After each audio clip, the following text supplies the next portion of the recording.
Hello everyone, thank you very much for joining us today for our webinar for our international offer holders joining us in September 2024 on our education programmes.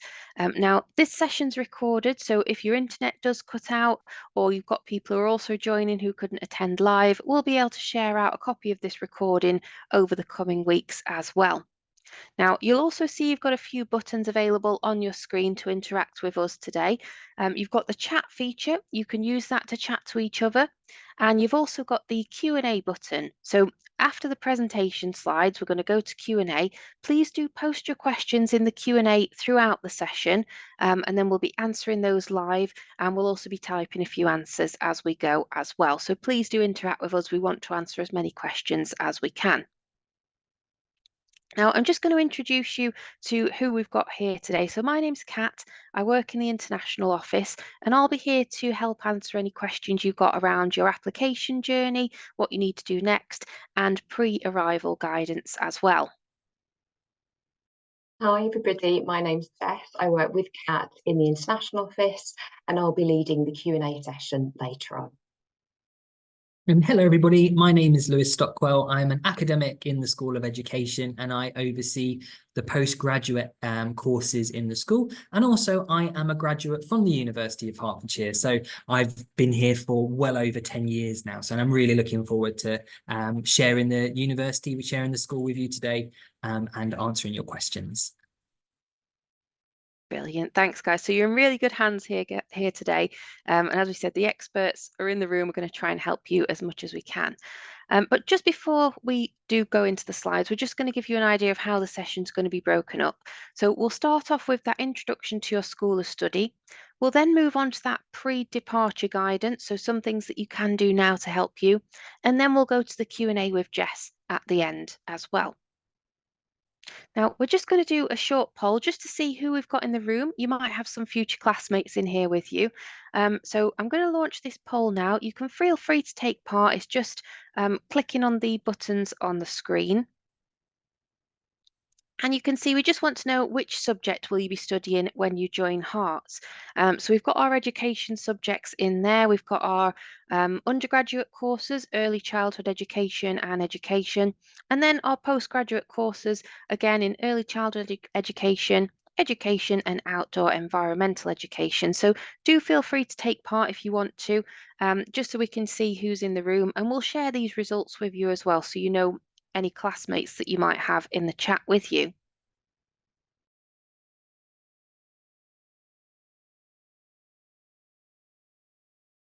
Okay, that's brilliant. I think pretty much everyone has taken part, so thank you for engaging as well.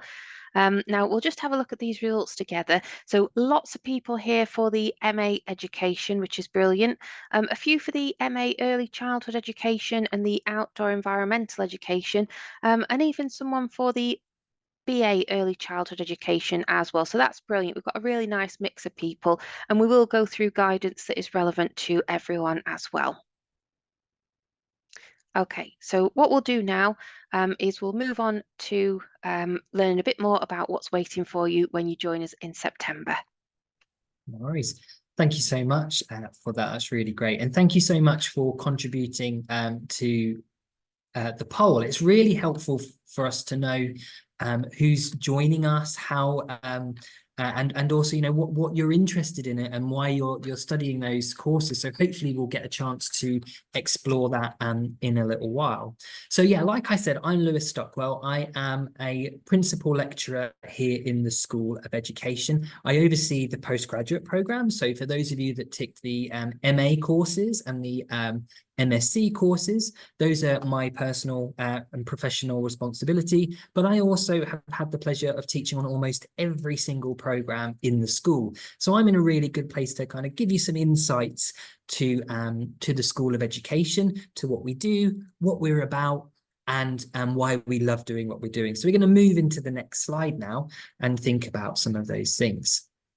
So really what we're going to share with you when you join us is the beautiful and the innovative ways in which we learn and teach. And we take a whole worldview about education, so that when you come to us, when you join us in the school, we support you with making sense of your own learning experiences wherever you are in the world, and making them come alive through the learning theories and the practical activities that we take you through. One of the things that makes us really special in the United Kingdom is our relationships with professional organisations. So we have connections with nurseries, schools, so both primary and secondary in the UK, with colleges, with outdoor education settings, and also private companies that provide learning too. And what we want for you as you go through your studies, whether you're in undergraduate or postgraduate studies, is to make the most of those opportunities and those relationships, so that you can be absolutely employable whilst you're here, and whilst you're then seeking postgraduate employment once you've finished with us. And don't underestimate what that means for us with our student views, because they rank us really highly. So out of a couple of hundred universities, we're ranked 11th in the UK for education. So, you know, that is one of those really brilliant things that you can share with your families and friends, and you can tell them, this is where I'm going, this is what I'm doing. I'm going to one of the best universities for education in the UK. So let's move on to the next kind of point then. Now, thinking about what drives many of you in coming to the United Kingdom and coming to the University of Hertfordshire in particular, is our support for employability, leading, after the course, coming from after the course, but also while you're studying with us. We have an award-winning careers and employment service. They are nationally recognised in supporting students whilst they're here, and supporting graduates in getting those professional higher earning jobs that we know that many of you are seeking. And what's really special about that team is that you can have support for 4 years after you've studied and worked with us. And there's also a whole host of online resources that are available to you whilst you're studying and after you're studying, to get those really great jobs. And I know for some of you, you might be thinking, well, I'm just going to get for the 20 hours I'm allowed to work, I'm just going to get a lower paid job and just make my life really easy. What we hope for you is that we know that many of you have already had careers, and you're coming to us to improve your career, to improve your life for yourself and your family. So we don't want you in those lower paid jobs. Whilst you're studying with us, we want you to be in those higher paid jobs that are really going to use those skills and that knowledge that you have. So we're really aspirational for you whilst you're with us. So let's move on then. Let's think about some other opportunities. So the way that we work with you is we try to be as clear as we can about expectations, so that you can be as comfortable and you can be as clear about the way we work, so you're not any more stressed as you might be in moving into a new country, dealing with the culture shock of being in another place. We really understand that, and we empathize with that, and we'll support you through some of those things. But it is really important that whatever resources we send out to you via message, via emails, whether it's on Instagram or on Twitter or whatever we're sharing with you, that you are really ready to start your course on time, and you know when you need to be here at the university. We do understand, of course, that there are sometimes visa issues. However, what we suggest now is that you really get on that process, you pay your deposits, you really get sorted with that, so that you can start on time. Because that has a real impact on your preparedness for being an education student on courses which are quite fast-paced sometimes. When you're with us, your engagement with your studies is monitored, and it's done in a number of ways. We take registers, we want you to be present, We also think about and reflect on what you're contributing in the sessions, what you've been reading or what you haven't been reading, and we check in with you and we will support you with that. But there is a real expectation that you're studying on an undergraduate or a postgraduate degree, and we want you to be the best professional educators that you deserve to be as a result of what you're investing in yourself in time and money. So we monitor your engagement that way. Your ID cards, mine's a bit battered now. Your ID card, which you get one of these, and you also get a digital ID card with the university. You swipe that in every session that you're in, so that the university systems make sure that you are where you say you are. Assessments in education are 100% coursework. We don't do any exams. In the MSc programme, we also do practical teaching assessments as well, because it is a practice-based degree, along with theoretical writing, which is across all programmes. If your attendance falls below 80%, we will contact you and we will ask you what's going on with you. And if you lose contact with us, then that means you're likely to be withdrawn from your program. And we're telling you this now so that you can be really clear about how you communicate with us. If you're unwell, if there are mitigating circumstances, we'll of course support you. Absolutely. We just want to make sure that you know that, we don't give degrees away. They are something that you have to invest in, your time and money and energy, and therefore that's really important. Now, one thing which is really important for all of you, and it doesn't matter what degree you're on, what level you're studying at, it's important that you live close to campus. And the reason why I say this is that on a map, the United Kingdom looks quite small. And, in comparison to countries like Nigeria and India, the United Kingdom is quite small. However, getting to and from campus, whilst we have some amazing transport links, we suggest that you should live really close to campus, because transport links can make your life difficult sometimes.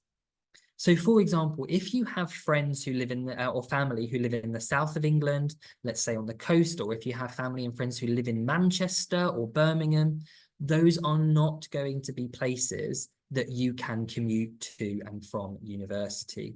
They will be too far for you, okay? And it will cause problems for you in being able to actually work and study and to be successful in your degree. So it's really important. So my suggestion would be to look at Hatfield, which is where we are. You can find the university address on the university website. Look at where we are on the map, and I would say look for commuting distances of between 30 minutes and an hour maximum by public transport. Because sometimes the buses are not that great, and train travel can be very expensive. So these are things that you'll need to budget in. So you might think, oh, well, I can save lots of money by staying with friends and family. Yes, that's going to be a 3-hour journey away, but actually it won't save you money, and it won't save you time, and it won't make your study time with us pleasurable at all. Now, yes, so I just hope that that's really clear. And there are loads of resources that we have in the university libraries, and we try to make sure that the costs of resources are kept to a minimum for you as well. So hopefully that's really clear, and we'll move on to the next slide. I would just say, if you do have any questions about what I've just said, please do put it in the chat, and then the team in the call today can help answer some of those questions and queries. So what I'm going to do now is I'm going to talk about the MA education, so the postgraduate courses. And there are 4 degree titles. It looks like most of you are here for the MA education and early childhood education. And I'm just going to talk through how those programs work. So we're going to move on to the next slide. So the MA Education is a degree that is designed to help people develop in the next stages of their careers, wherever they're working, learning, and teaching in the world. So the course is for people who might be teachers, administrators, those working in the early years, head teachers, people who are leading education in different contexts, people who support special educational needs, early years teachers, people who are just new out of teacher training, people who are teaching in higher education, and people who run or own education establishments, and people who are looking to seek employment in education from around the world. And we work in a community, I should say, of people sharing their expertise and their knowledge through their lived experiences of education.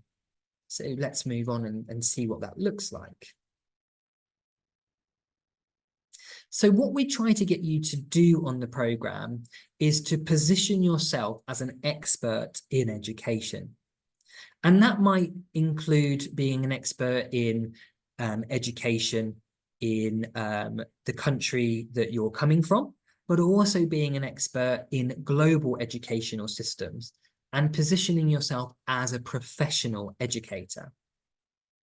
We work in a critical learning community. And for some of you, this will be a bit of a challenge to begin with, but we will support you through the learning and teaching. We want to know what you think about education. And this applies to all programs, whether you're on a BA program, an undergraduate degree, or whether you're in a postgraduate degree. We want you to critique what's going on in the world of education, to use research to inform your ideas, and to really make a difference in education when you leave us, when you graduate. We spend a lot of time reflecting on how theories make a difference to the way we teach and the way we do our jobs in the classroom or in businesses that use education a lot of the time. And as we go through the whole of the programme, we are focusing on enabling you to develop employability skills in areas such as leadership and research skills that you can then go on to evaluate education wherever it is you want to work in the world.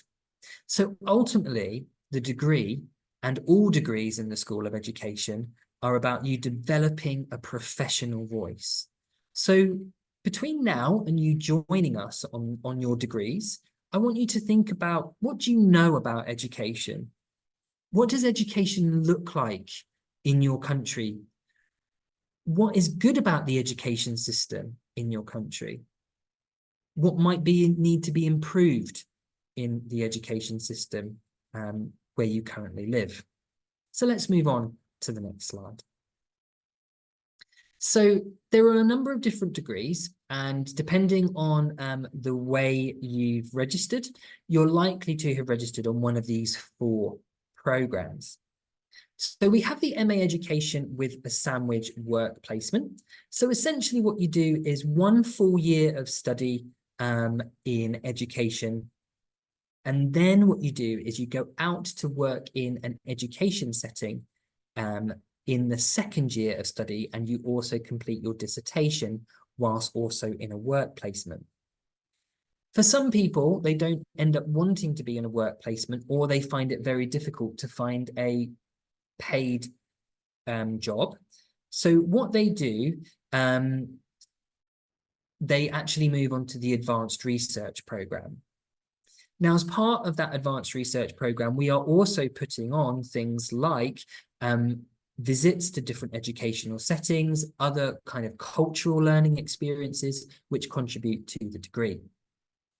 Then on the MA Education, mainly for those who are in this call, you'll study that 1 year full time, and you can either enter in semester A or in semester B. I should say there is just a minor error on this slide. There is only a semester A entry for the advanced research as of this year. That has been a recent change. And the MA Early Childhood programme is fairly similar to the MA Education, but it is there are 2 modules which are focused on leadership in early childhood education and pedagogy and practice in early childhood education. So let's move on to the next slide. So going through all of the degrees, and this is the same for undergraduate degrees as well as for the MA education, is that you have an opportunity to develop an area of interest in your degree as well.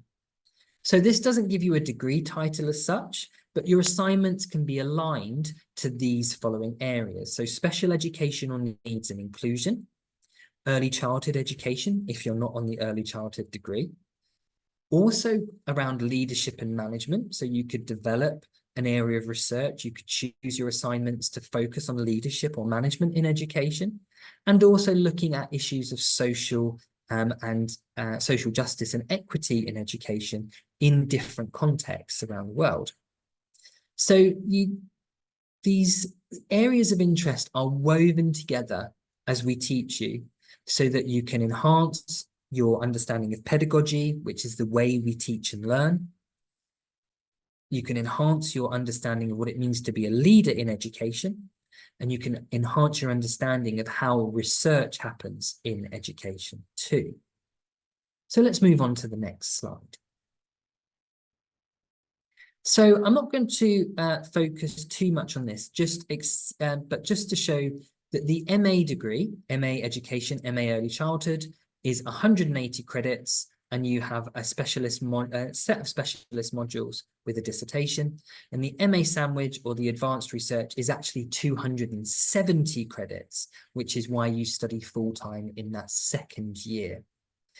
We do support you as you go through the program, and we use a lot of blended learning techniques. So we use technology to help you keep on top of your studies as you go through, whether the full-time or the full MA or the full advanced research degree. So let's move on to the next slide.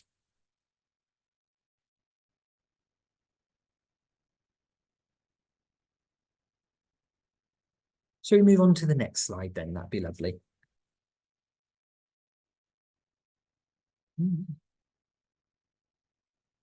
Is my Zoom not working? Oh, I think it might have been mine. Apologies, everyone, if we just froze there, but I think we're back now. Brilliant. You're a star. No worries at all. Okay, so I've spoken through some of these already, but because we know that some of you are coming onto your degrees without a background in education, what we do is we have a module on the MA Education in which you are supported in learning how to learn in a UK degree. So we have a module called Preparing for Success in Your Studies, and that's an introduction to learning theory, philosophies of education, and then study skills. As you go through your degree, you then also have a specialist module in leadership in education, and that's where you look at different leadership models and how you can improve educational issues through those different leadership models. Alongside that, you will also have studied a module called Pedagogy and Practice. And this is a practical module where you bring theory together and understand how we teach and how we learn through different approaches. So we might look at different pedagogical approaches, like in the UK, we have something called Forest School or experiential learning. We might look at decolonizing the curriculum and other approaches that are valuable to people all over the world. And then we provide you with knowledge and understanding of how to conduct education research, and then completing your final dissertation or your advanced research project. So let's move on now and think about some of these things in a slightly different way. So when you've completed the course, you've undertaken all of that learning, what we're trying to then help you do is to think about how you're going to transfer that knowledge and those skills into different roles. So we're hoping for you to become leaders in educational settings, potentially advising governments or advising non-government organizations in how to develop high quality learning and teaching roles. You might become a coach or a developer or a mentor within areas of, say, human resources, or in specialist skills and training groups. You might become a manager of an educational setting, such as a school or a training environment, or you might decide to head into teaching with a kind of leadership role. So that is what we expect of you as you're going through the degree. So we have high expectations of you, and we will support you in achieving those high expectations. So let's move on to the next slide. So as we've said, for all programs in the School of Education, there are no examinations, and we use a lot of creative assessments to help you show that the learning has happened for you. So that means one thing that would be really good for you to consider are different forms of assessments and writings that are typical in the UK. So it'd be really good for you to have a bit of a Google or a bit of a YouTube watch of the different types of assessments that are available in the UK. And a lot of the assignments that we offer can be negotiated, or that there is choice for you so that you can achieve your best. Because what we know is that when students have choice, that they often achieve much more highly than if we had to just give them, say, one assessment question or one assessment type. So that's a really important feature of all programs here in the school. So let's move on now. Now, for all students on all degrees, there is a lot of support available as you go through your degrees. So you all get a personal tutor when you're with us. That person is there to help direct you to the different pastoral support, as well as the different academic support. This slide doesn't say that we have a huge health and wellbeing service here in this university, as well as a heart academic skills service. So should you have any difficulties with academic writing, or maybe your mental health is taking a bit of a hit because you're away from home and you've got a lot of kind of concerns, then there is support there for you. On the postgraduate programs, you also do get a dissertation or a research project supervisor. They're often group supervisors, so they will take a small group of you and support you through that specialist part of the learning and teaching process. And then you will also have some specialist tutors who will help you with kind of adjusting as an international student into the degree. So let's move on to the next slide. Okay, so what we've got here now is a different degree from the MA Education. And like I said, we will continue to discuss some of these key features of the whole school as we go forward. So for those of you that are on the MSc Outdoor Environmental Education, this degree is a practical degree in which you learn about the theories of outdoor education and you put them into practice outdoors. So this was last year's cohort, and we're going to now see in the next slides how this degree works. So I'm not going to focus too much on these slides as we've already covered a lot of this. However, what I will say is that the outdoor education program is very much a practical degree where we will get you to do the job of the outdoor educator. So, for example, just a couple of weeks ago, the cohort taught over 200 students, 200 school-aged pupils on a day of outdoor learning. So far, it says we've reached about 4,500 pupils. I would say at the moment, that's probably now just gone up to about 7,000 pupils. So the students are doing the job of teaching and learning through outdoor experiences. You are also taught by experts in the field of outdoor education. So I've got publications in outdoor professionalism and aesthetic education. We've got Dr. Francis Harris, who's an expert in forest school education. We also have an expert, Dr. Barry Costas, who's an expert in physical education too. And we are the only provider of taught outdoor education in this part of the United Kingdom. So we're very special. We're now one of the larger programs for outdoor environmental education in the whole of the UK. And our students really rate the opportunities that we offer. So let's move on to the next slide. So you can see the kinds of things that we do on the degree. So it's very different from the MA education, and some of these things we do on the undergraduate BA education and the early childhood education as well. So we do a lot of inter-program teaching, where you as a postgraduate student might teach undergraduates, you might teach children from schools and the like, and we work together through different ways of taking that learning outdoors. So we might do cooking outdoors, we might do citizen science projects, we might look at how we navigate and read the landscape. We might, and in fact we do, go to different environments in the local area to make sure that you can see where learning can happen in different communities and in different places. And we're always applying it back to your home context. So it's a very fun, it's a very practical program in which you will learn a lot of theory and put it into practice in your own teaching as well. So let's move on to the next slide. So we do a lot of teaching in a very practical way. This is our first cohort of students who went pond dipping and who went on an ecology course in the first year of the degree. And we do so much fun stuff. So you do need to be prepared to get your hands dirty, to get down into the soil and the sand of beaches and things like that, and really participate, ready to teach people during your degree. So let's move on to the next slide.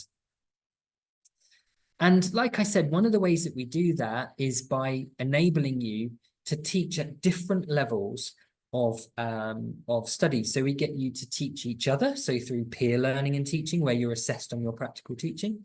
We might give you the opportunity to teach undergraduates. We might give you, and certainly do give you, the opportunity to teach children. You must do that as part of your degree. And also to teach through sharing your research from your degree to a conference of your peers and of academics as well. So the degree is designed to contribute to the learning of others, and we want you to take that learning and use that learning to better the world, really, wherever it is you intend to work in the future. So let's move on to the next slide. Now, I'm going to give you a bit of an overview of the program here, but I'm not going to talk too much about it. But just because I don't want to bore you all at this point. But what I want to say here is that the program is quite intense. And unlike the MA education, it is a full year's program. It's a full year degree. So you arrive in early September and you finish in mid-August of the following year. In the first semester, you have 3 modules. That takes you through developing skills, being introduced to outdoor education theory so that you're all up to speed with the key theories of the degree and the key theories of the practice. And then you move into a specialist module in connecting to nature and place. Those modules in semester A, the 2 30-credit modules, they run one after the other. So it's quite an intense first semester. So it's really important that you're here on time. Then in the next semester, the 2 modules run side by side, and there is a field studies element to that, where there's some much more practical residential activities where we go to the seaside and we do outdoor learning in the North Norfolk coast. And then in the final semester, you do a short module in leadership, and then you do a longer research project, which is written like a research article, which we hope that you'll get published. Alongside that, there are also a number of these different skills and certificates that you can get to practice outdoor education safely, so that you could easily run your own business, that you could easily run outdoor activities for which you could earn quite a pretty penny should you do those things as well. We don't provide them on the course, but we can direct you to providers. So let's move on to the next slide. And I think what we'll do here is we will, just hopefully these things will come up and they will show you. What I want to just point out here is that we know that many of you come onto the course without a background in education. When you join us, you will be adopting that identity as an outdoor educator. But we also want you to draw on your rich learning experiences from your home country and from your practice in your areas of skills and knowledge that you already have, whether it's on your HNDs, whether it's on your teacher training courses that you've already completed. And this is the same for all degrees. We want you to really draw on that knowledge and those skills that you gained. So the MSc is a problem-based degree. We look at problems in the world and we think, how can we resolve them? We will get you in the job of the teacher straight away. You will be teaching within the first 6 weeks of your arriving here in the UK, being on the degree. We will teach you through experiential learning. We will model teaching to you, and then we will get you to do it. We use lots of different theories and lots of different disciplines to teach about outdoor education. We don't just teach from one perspective, and we teach as a team, and we plan as a team, and we also review your progress as a team to better support you. So let's move on to the next slide. And we're just going to go through all of these bullet points here. I think I've pretty much spoken about these key things. So on the to give you a bit of an overview of how this degree works, it is different from all of the other degrees in the school because it is outdoors, it is experiential. It's taught on a 1 day a week basis at the moment. So it is taught predominantly on a Thursday, but depending on the group sizes, it may also be on a Wednesday. There'll be one cohort on a Wednesday, one cohort on a Thursday. There's field work every semester, which you must attend in order to pass your degree.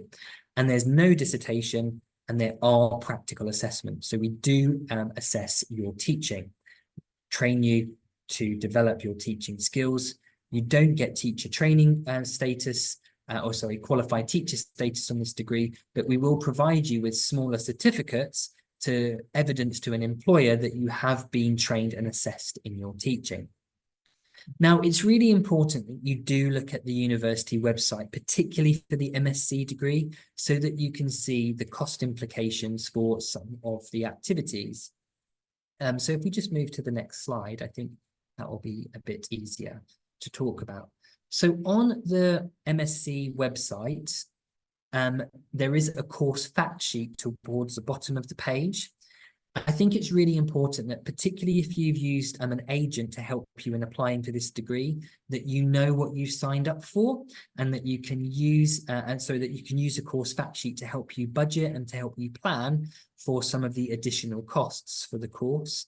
So you do have to pay for some field work activities, and that's going to be staged over the year. So there will be in around an addition of about £400 or so for the additional activities that you will participate in, that you will need to participate in. So it is all in the course fact sheet. So please make sure you read this. If you do have friends who are also joining that you know who are coming on the course, please also share this information with them. We will put this in your joining instructions, but it's just really important that you know that there are additional costs in relation to the outdoor education programme. So let's move on to the next slide. For the outdoor education degree, it's also important, and this is only for the outdoor education degree, we start teaching on the week beginning of the 9th of September. So it is earlier than the MA education programs and the BA early childhood and the BA education degree. It starts earlier because we have more to fit in the degree. So we do start with a number of other international courses here at the university. So it is important that you know that, and that you get your visas all sorted as early as you can. So let's move on to the next slide. So if you do have any queries or any questions, please do feel free to email me, feel free to email the international office, and we will do our best to resolve any questions that you have. So my details are there. Feel free to take a photo of that. Feel free to contact us through Instagram and follow us on Instagram so you can see what we're doing in outdoor education as well. So let's move on. And we're going to move on from this slide as well. Excellent. Thank you so much, Lewis. No worries. Lots of information there, everyone. So as we said, it is recorded. You'll be able to watch it back as well. But do make sure that you are taking the time to digest all that. we're going to do a quick section now on preparing for the start of term. I can see some questions have already come in about the courses, so we'll go to them shortly. And now is a really good time to ask any other questions you've got for Lewis as well about the school, about the programmes at Herts. But yeah, thank you very much, Lewis. So preparing for the start of term, everybody. I know it feels like there's a bit of time to go, but if we have a look at the diagram on the right, this is your typical application journey. I'm guessing most of you will be between points 3 and 5, where you're clearing your conditions on your offer, paying your deposits, arranging your accommodation. Now is the time to be doing those things, because as you can see, there's quite a bit more that you need to progress through to before you'll be able to join Herts. So check your most recent offer email from admissions, see what the outstanding conditions are. If you're not sure, please do reach out to us at the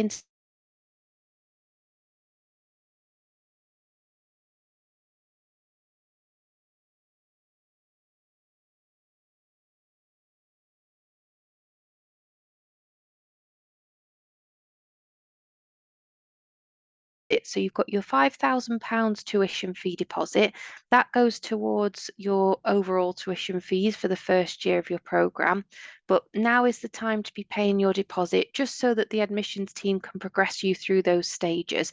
Make sure that you include your ID on any payments that you're making, just so that we know the payment is for you. So sorry, Kat. I'm so sorry. You froze a little bit. So we I'm heard so about kind of sorry, everyone. submitting our conditional documents to meet our offer. But you're able to tell us a little bit about applying for accommodation as well. Sorry, Kat. Oh, so sorry. Thank you, Jess. Sorry, everybody. Yeah, so I just said with accommodation, now is the time to be applying. There are still rooms available on campus, and I'm going to talk a bit more about accommodation in the slides coming up as well. And it's also the perfect time for you to be paying your tuition fee deposit. So £5,000, it goes towards your first year's tuition if you're doing undergrad, or your tuition fee if you're doing postgrad. And once that's cleared, admissions can then progress you through the other stages of the application. So some of you might be invited to complete a sponsorship interview or financial checks. If those are needed, the admissions team will email you to let you know. They'll also send you some guidance documents as well, so you know what to expect. And once those are complete, that's when you'll be at CAS stage. So they'll invite you to fill in a pre-CAS form. That's just us checking that none of your details have changed since you applied. We've got your most up-to-date passport on file. We can get your CAS issued. They have started issuing CAS now for anybody at this stage. So again, this is why it's really important to progress your application. And then you can make your student visa application. So please do take your time, make sure that you are clearing things, just to give you that best chance of getting your visa nice and early, because you can arrive in the UK up to 30 days before your course start date if you've got your visa ready and you've got your accommodation sorted. Now, we're just going to do another short poll. So we've heard a lot about the academic side, what's available on your course. We just want to see if there's anything else that you might have been researching into around the social side of being a student at Herts as well. So feel free to join in with this if you want. It's multiple choice, so you can select as many options as you wish. Now, there might be something on here that you're not familiar with, so we'll be able to give you a bit more opportunity to understand what that is too. So you've got things like joining a society, exploring Hatfield and London, taking part in Heart Squad sports, or attending an SU event at the forum.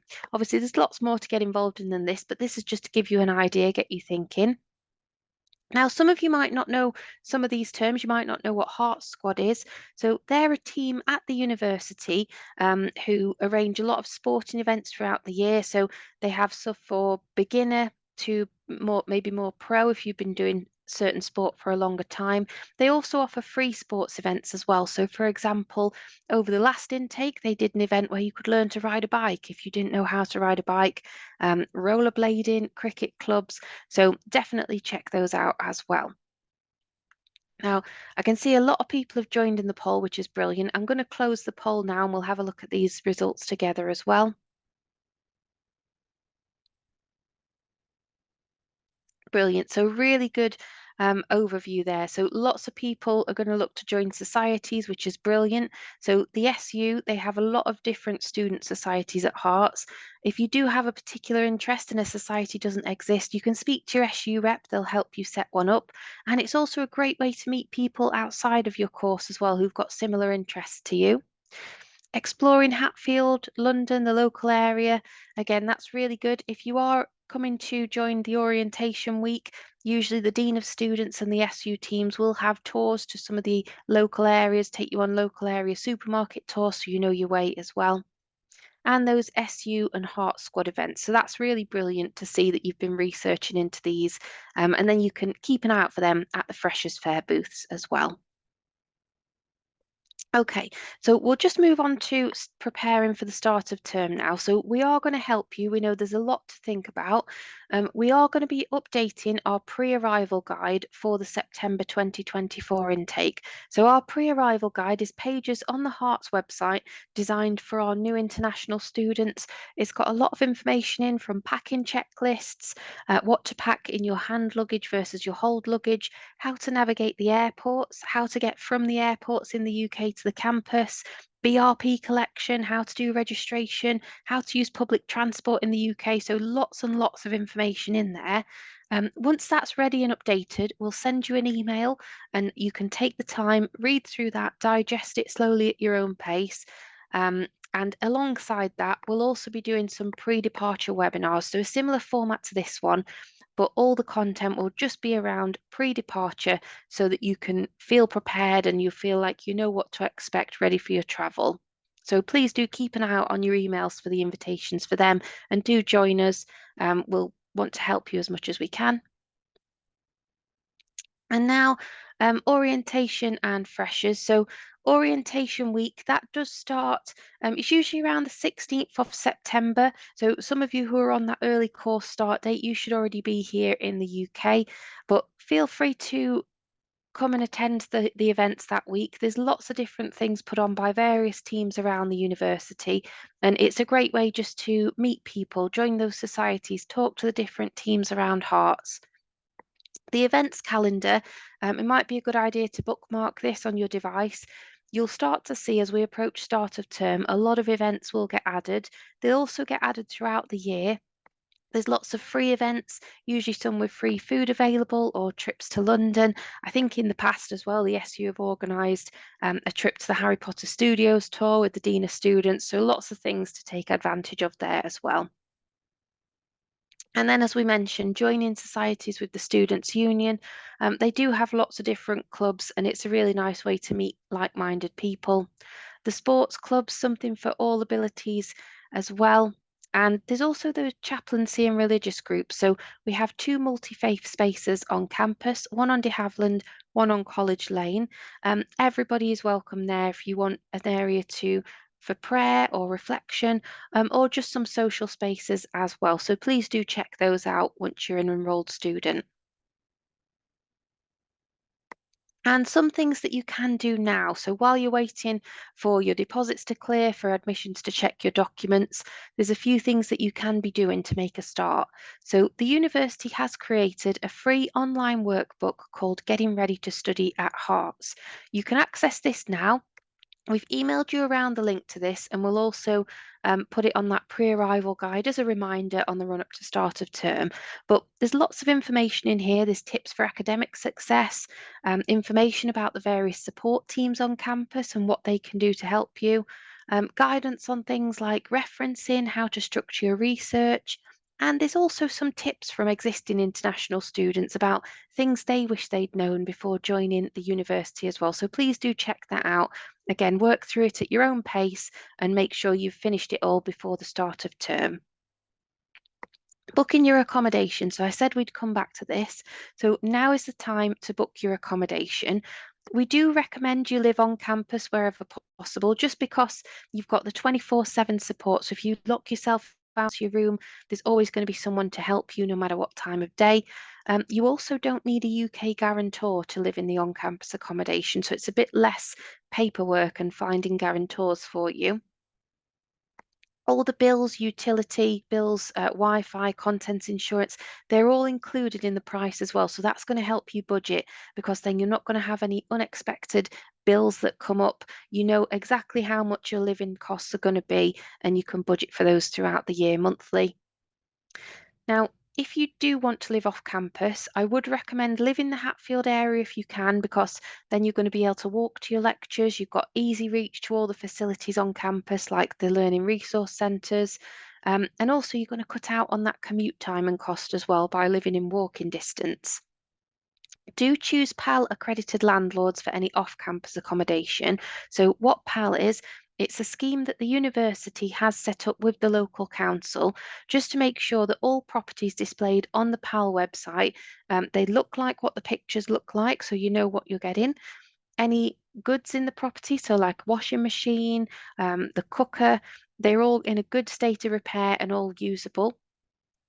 Any deposit you've had to pay will be held securely by the landlord, because the landlords have been vetted as well. So please do use PAL accredited properties to protect yourself from scams.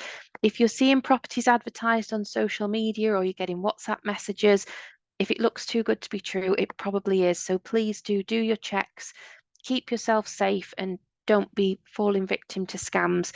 Check out the PAL website. Again, it's linked on our website. We've emailed it round to you, so have a look at the properties on there. Now, as Lewis mentioned earlier, you do need to live as close to campus as possible. Now, the maximum is 2 hours or 30-mile radius. Now, this is quite far, to be honest. I wouldn't be recommending you to live further away than, a short commute, because it's going to make it a lot harder for you to just pop into the LRC or come into those earlier morning or later evening lectures. Is there going to be a bus and a train available to you? How much is that going to cost you? You need to keep an eye on the peak train prices for the UK as well. So check out the National Rail website if you're looking at living somewhere where you'd have to get a train in, because in the mornings the prices are higher. So you need to make sure you've taken that into account as well. And the local bus route to the university is called Uno Bus. So have a look at those, make sure that you've checked the map. Is it going to be convenient for you to get in and out?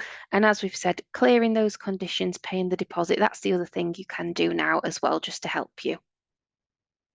So we'll watch one final video. This is just to give you a bit of a glimpse inside some of the on-campus accommodation, and then we'll go to Q&A.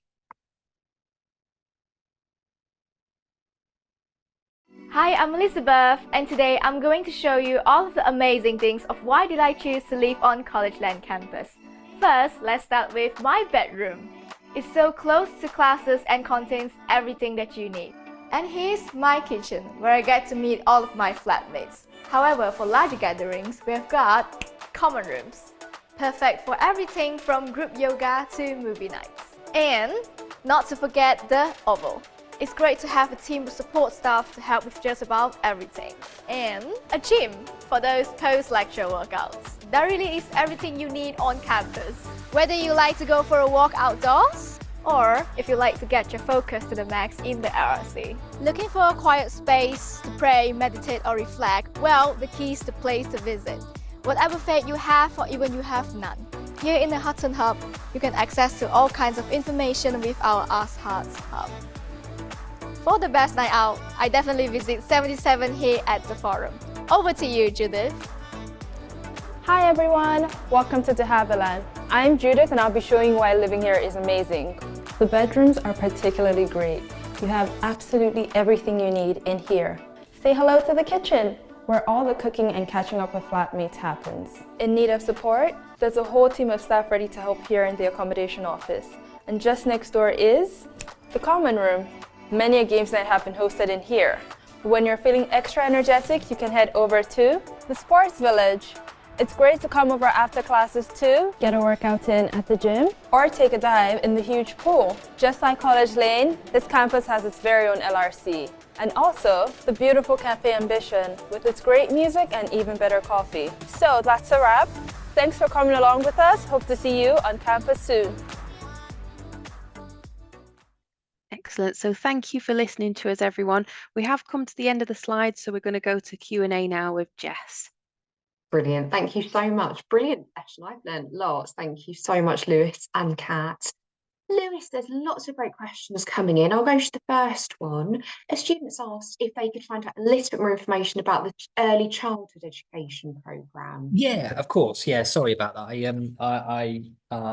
I didn't talk about that very much at all. So the early childhood, just talking about the early childhood, are we talking about Sona, are we talking about the undergraduate program or are we talking about the postgraduate one? That's what I would be helpful for us to know here. It would be, wouldn't it? Are you happy to give an overview of both, Louis? Yeah, absolutely not a problem at all. Thank you. Yeah, so we'll start with the undergraduate one. So the undergraduate early childhood degree is a 3-year degree, and it is a particularly special course because it offers something which is called the graduate competencies. So if you complete the early childhood education degree, it means you can count as an early years educator within an early years setting. Now, a number of the degrees in the United Kingdom don't offer this. So we're a specially registered degree in the United Kingdom with the United Kingdom government, so that when you do complete this, you are seen to be useful in the early years settings. You don't need to then go and do another qualification in order to be an early years practitioner. So that's really important for that there. So it's a 3-year degree. There is a placement in every year of that degree. So you're expected to go into the field, into early years settings, and take that knowledge that you gained from being with us here at the university and apply it when you're working with young children.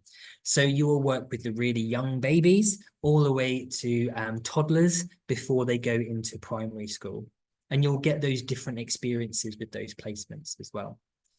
There is a final research project on that degree. There isn't a dissertation, and there are a number of different practical assessments. So, for example, you won't always be doing writing, but you might be assessed in doing presentations as well, and doing more kind of practical things as you go through.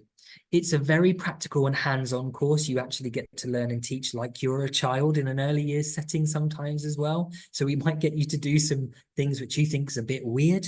However, it will be a lot of fun, and you will really get an understanding of the early years setting, the early years kind of approach as well. When it comes to the MA education, you do have those kinds of experiences the MA early childhood education. You have those kinds of experiences in that you would have in the undergrad degree, but also it's much more about you taking a leadership and an expert practitioner role. So whilst you may come onto the program, say being a teacher, but you want to move into early childhood, it would be about you transferring that knowledge into the specialist area of early childhood education. And so what we try to get you to do, as I spoke about, it's about being that professional expert in your field and to be a really kind of a forward-thinking practitioner in early childhood education. So yeah, hopefully that's answered the questions. Keep them coming if you want to know a little bit more. That's brilliant. Thank you so much, Lewis. Lewis, we've had quite a few different questions in relation to when the start date would be, and also how many classes per week there would be as well. Obviously, this would be dependent on the modules. Is it the standard start date of the 23rd of September, or will it be slightly earlier? So for everything other than the MSc, it's the standard start date. The MSc is the only one which is out of sync with the rest of the university. So like I said, the MSc starts on the week beginning the 9th of September. Everything else in the School of Education, for people here in the chat, in the call, starts later on the 23rd of September start. So yeah, so it's everything else is later for that. That's brilliant, thank you. And in relation to classes, Louis, how many classes would there be per week? And also, what would the timings be? Would students be expected to have any early morning lectures or evening lectures at all? Great question, absolutely great question. So what we try to do is we try to be as kind to our students as possible when we timetable. So for the postgraduate courses, what we tend to do is on the MA education, you might be in 2 days a week for studying. On the MSc program, you are in 1 day a week. But what I will say here is it's 1 full day a week. So for those of you that like to get up late, and like to go to bed early, this will be a bit of a challenge, but we will help you get there. So you may, for example, on the MSc, you may have 9 o'clock lectures, 9 o'clock sessions, and they might be outdoors, by the way, and they might be in the British rain. So make sure you have your coat. But then you might, for the MSc, you might finish at about 5 or 6 p.m. There will obviously be breaks throughout the day, but we do a solid day of work when we're doing that program. And then on the MA program, you will have, say, you might have a session that runs for 2 hours from 10 till 12, and then you might have a bit of a break, and then you might have an afternoon session which runs 3 till 5 or something like that. And that could be across 2 days a week. We try to keep it as 1 day where we can, but sometimes it's just not possible with the university timetable. But the MSc is set to 1 day a week for other parameters, like there's other conditions that we have to meet, but the other programs, it might be 1 or 2 days a week there. Brilliant. Thank you so much, Lewis, and really good for our students to be prepared for that as well. And yeah, definitely bring a coat and bring an umbrella, everybody. Thank you, Lewis. Kat, I've got 2 questions left. One of them is about dependents, so I will be providing the link to the government website for that question. But the second question, a student's asked, is there a deadline to submit all of their documents for the September intake? And also, once they're here in the UK, is there any support for them to find a part-time job? Yeah, really good questions, everyone. So I would recommend submit your documents as soon as you can. If you've got them ready to go, there's no reason not to send them in so that admissions can start checking through them, progress you through that application journey that we had up on the slides. Now, if you are waiting for something, say if you're waiting for academic results to come in or the results of your English language test, obviously you won't be able to submit those yet. I would recommend if there's going to be, say, more than a few weeks before you can submit those in, send an email to the admissions team, international@hearts.ac.uk. Just let them know the date that your results are due, because then they know that that's going to come in. They can keep an eye out for it for you, and just make sure that there'll still be enough time for you to then progress your application, join us in September after your results are issued. Now, just on the question about the jobs as well, so we do have that careers and employment team that Lewis mentioned at the university. They'll be able to help you from the point you are an enrolled student right up to 4 years after graduation. They help with a lot of different things: CV writing, interview practice, searching for jobs on their online platforms as well, what you should and shouldn't be putting in your CV. So use them and they can support you with that as well. Now, I'm so sorry, everyone. I know we've come to the end of the hour. Colleagues, if you do need to leave to go to other meetings, please feel free to do so. Otherwise, I'll just give a bit of an extra guidance on here as well. Now, if you do want to hear any more from our other students, existing international students, about their time at Hearts, things they wish they'd known, tips to give you, how they found placements as well, please do check out their videos. They're available on our international YouTube and also our international Instagram reels. So you can go and see what they're getting up to now as well. And as we've been saying throughout, please reach out to us. If you're not sure what to do next, just contact us, international@hearts.ac.uk. For any urgent queries, give our phone line a call. We're also going to be putting a lot of information on the international section of the website, so keep an eye on that, and your emails will be sending that out to you. But yeah, thank you so much for joining us today, everybody. It's been really nice to see your questions, see what you've been preparing as well.